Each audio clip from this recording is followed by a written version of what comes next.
जय हिंद जय महाराष्ट्र मित्रांनो. जर तुम्ही 2023चा जे फॉर्म भरला होता मित्रांनो MIDCचा, त्याची एक्झाम आता 2025मध्ये झालेली आहे. तर आता सर्व विद्यार्थी कशाची वाट बघताय? रिझल्टची वाट बघताय. आता त्याच्याबद्दल आपण थोडीशी माहिती देणार आहोत. कारण मागच्या व्हिडिओमध्ये आपण काय केलं होतं, RTIला आपण हे टाकलं होतं, RTI टाकलं होतं, माहितीचा अधिकार टाकला होता की आपल्याला किती फॉर्म आलेले, किती मुलांनी एक्झाम दिलेली आहे, हे सर्वांच्या मनात डाऊट होते मित्रांनो. त्यासाठी मला भरपूर कमेंट आले होते. त्यासाठी आपण काय केलं होता, माहितीचा अधिकार टाकला होता. इथं तुम्ही बघू शकता मित्रांनो, माहितीचा अधिकार अधिनियम 2005. तर एकासाठी टाकलं होतं, मुलांच्या कमेंट आले होते त्यासाठी किती फॉर्म आलेले सर, आपण ते टाकलं होतं मित्रांनो. आणि तो कधी टाकला होता, कारण आता रिझल्ट लागत नाही लवकर. रिझल्ट किती दिवस झाले मित्रांनो बघा. जे फर्स्ट एक्झाम झाली होती 10 जुलै 2025 रोजी, त्याच्यानंतर 6 ऑगस्टला, त्याच्यानंतर लास्ट जी एक्झाम होती डायरेक्ट कधी झालेली मित्रांनो, जुलैला एकच पेपर झालेला, ऑगस्टमध्ये 3 पेपर झालेले आहे. तर ऑगस्ट सप्टेंबर मतलब दीड महिना झालेला आहे एक्झाम संपून. आणि आपण काय केलं होतं, ही एक्झाम संपल्यानंतर इथली जी एक्झाम होती 17 जुलैची, त्याच्यानंतरच हा RTI टाकला होता. किती तारखेला? 17 जुलैला. कारण की मुलांना जाणू इच्छित होते की फॉर्म किती आलेले पोस्ट वाईज, त्यासाठी आपण हा RTI टाकला होता. आणि आता त्याच्यात असं कळलं आहे की रिझल्ट कधीपर्यंत लागेल, थोडक्यात त्याच्यातून माहिती भेटलेली आहे. RTIचा रिप्लाय आपल्याला आलेला आहे मित्रांनो. RTIचा रिप्लाय तुम्ही बघू शकतात. महाराष्ट्र इंडस्ट्री डेव्हलपमेंट कॉर्पोरेशनला आपण RTI केला होता आणि हे पोस्ट नाही आलं. हे पोस्टच्या वरचं कवर आहे, विथ प्रूफ तुम्हाला दाखवतो आहे मित्रांनो. त्यासाठी हे दाखवण्याचं कारण हेच आहे मित्रांनो. आणि RTIमध्ये काय रिप्लाय आलेला आहे थोडक्यात आपण बघणार आहोत. तुम्हाला सगळ्यात पहिले दाखवतो बघा. RTIचा रिप्लाय कधी त्यांनी पाठवला आहे? 17 सप्टेंबर. आज किती मित्रांनो?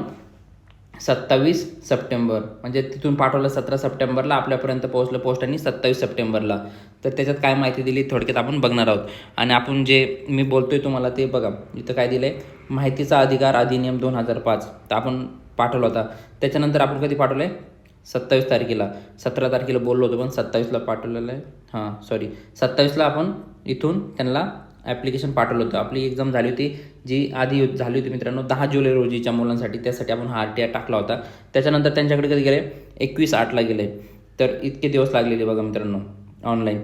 तर कसं त्यांच्यापर्यंत एवढा लेट गेलेला आहे आणि त्यांनी रिप्लाय कधी दिलेला आपल्या सप्टेंबरला, म्हणजे 2-3 महिन्याची प्रोसेस त्याच्यात त्यांनी घेतलेली आहे.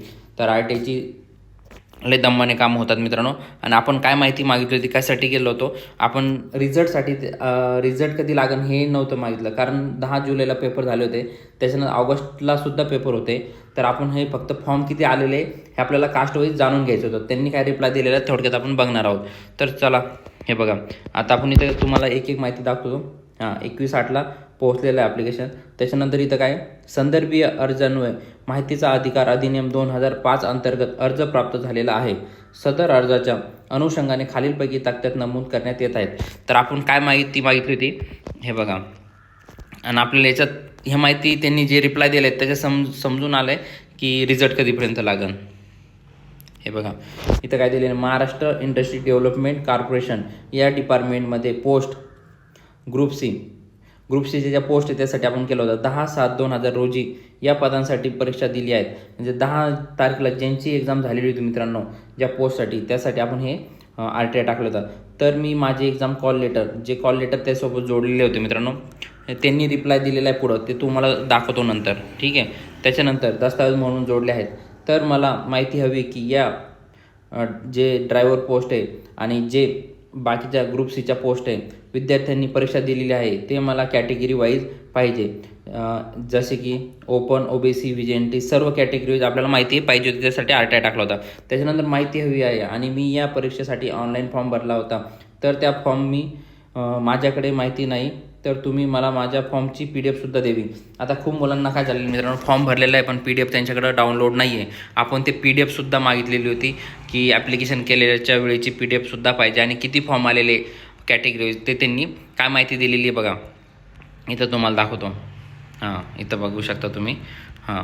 माहिती काय दिलेली आहे, MIDC भरती 2023 भरती परीक्षा करणे कामी IBPSनी एक्झाम घेतली होती मित्रांनो. या संस्थेने नेमणूक महामंडळाने केलेली आहे. तर IBPSनी एक्झाम घेतलेली होती. त्याच्यानंतर खाली काय दिलं आहे, आपण विचारणा केलेल्या दोन्ही मुद्द्याबाबतची माहिती IBPS या संस्थेकडून माहिती अद्याप अप्राप्त आहे. बघा इथं काय दिलं आहे, अप्राप्त. म्हणजे त्यांना आतापर्यंत माहिती प्राप्त झालेली नाही मित्रांनो. त्याच्यानंतर त्यांनी काय दिलं आहे, तसेच आपण मागितलेल्या फॉर्मच्या PDF फाईलसाठी माहिती जाहिरातीमध्ये पृष्ठ क्रमांक 62 दिलेल्या IBPSच्या टोल फ्री नंबरवर त्यांनी इथं बघा त्यांच्याकडे अद्याप IBPSनी माहिती दिली नाही. तर हा लेटर कधीचा आहे मित्रांनो, 17 तारखेचा. तर त्यांच्याकडे आपली अजून माहितीच पोहोचली नाही, तर एक रिझल्ट कधी लागणार आहे याच्यावरून एक अंदाज येतो बघा. 17 सप्टेंबरला त्यांनी आपल्याला पाठवले, त्यांच्याकडे अद्याप माहितीच गेलेली नाही आहे आपल्या फॉर्मची, किती फॉर्म आलेले, काय आलेले. त्यासाठी तुम्हाला काय करायचं मित्रांनो, इथं त्यांनी टोल फ्री नंबर दिलेला आहे IBPSचा.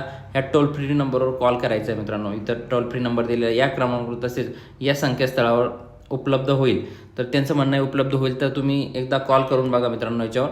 तर झाली तर कुठून तरी सगळ्यांनी कोशिश करा, कारण RTIमध्ये त्यांनी तर नमूद केलं आहे की आमच्याकडे अद्याप माहिती आलेलीच नाही आहे. तर तुम्ही बघू शकता त्यांनी RTIची इथं बघा खाली साईन पण दिलेली आहे. कोण दिलेली आहे? जनमाहिती अधिकार. हे बघा, जनमाहिती अधिकार तथा उपव्यवस्थापक कार्मिकी महाराष्ट्र औद्योगिक विकास मंडळ 17/9/2025 रोजी. तर एक्झाम देऊन एवढे दिवस झालेले आहे मित्रांनो, आणि अद्याप त्यांच्याकडे माहिती नाही 17 तारखेपर्यंत, 17 सप्टेंबरपर्यंत. तर रिझल्ट कधी लागणार यासाठी सगळ्यांनी कोशिश करा मित्रांनो. जे आपल्यापर्यंत ज्यांनी एक्झाम दिलेली असेल त्यांनी विनंती आहे, मला कमेंट करा जे जे प्रॉब्लेम येत असेल मित्रांनो. आपण त्याला लवकरात लवकर तुम्ही टोल फ्री नंबरवर MIDCच्या कॉल करून बघा. त्याच्यानंतर ह्या नंबरवर इथं नंबर दिलेला बघा, ह्या नंबरवर सुद्धा कॉल करा मित्रांनो. आपण सगळ्यांनी मिळून काहीतरी केलं तर लवकर रिझल्ट लागू शकतो. इथं बघू शकता तुम्ही, हां दिलेला आहे काय बघा, 1800222366. त्याच्यानंतर हा एक टोल फ्री नंबर आहे 180010034566. सगळ्यांनी कॉल केले असता याचं काहीतरी समाधान होऊ शकतं मित्रांनो, मला तरी वाटते. कारण 17 तारखेपर्यंत त्यांच्याकडे काहीच माहिती अद्याप आपल्या फॉर्म किती मुलांनी एक्झाम दिलेली आहे ते सुद्धा त्यांच्याकडे आतापर्यंत माहिती नाही म्हणते. IBPSने आमच्याकडे माहिती दिली नाही आहे. तर रिझल्टचा विशेष लांब आहे मित्रांनो, कारण 17पासून आज किती 27 दिवस, 10 दिवसात काही झाला असेल तर होईल.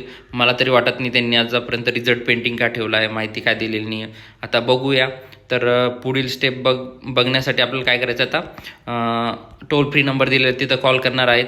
आणि जे MIDCचं जे ऑफिस आहे मुंबईला, मी आता 2-3 दिवसानंतर मुंबईला जाणार आहे, ते थोडंसं चौकशीसुद्धा करून येणार मित्रांनो. जर फक्त तुम्हाला एवढीच विनंती, तुम्ही आपल्या चॅनलवर नवीन असाल तर सबस्क्राईब करून घ्या मित्रांनो, जेणेकरून जी अपडेट येईल ती तुमच्यापर्यंत लगेच पोहोचल्या जाईल मित्रांनो. तर तुम्हाला माझा व्हिडिओ आवडला असेल तर प्लीज लाईक आणि कमेंट करा. थँक्यू मित्रांनो. जय हिंद, जय महाराष्ट्र मित्रांनो.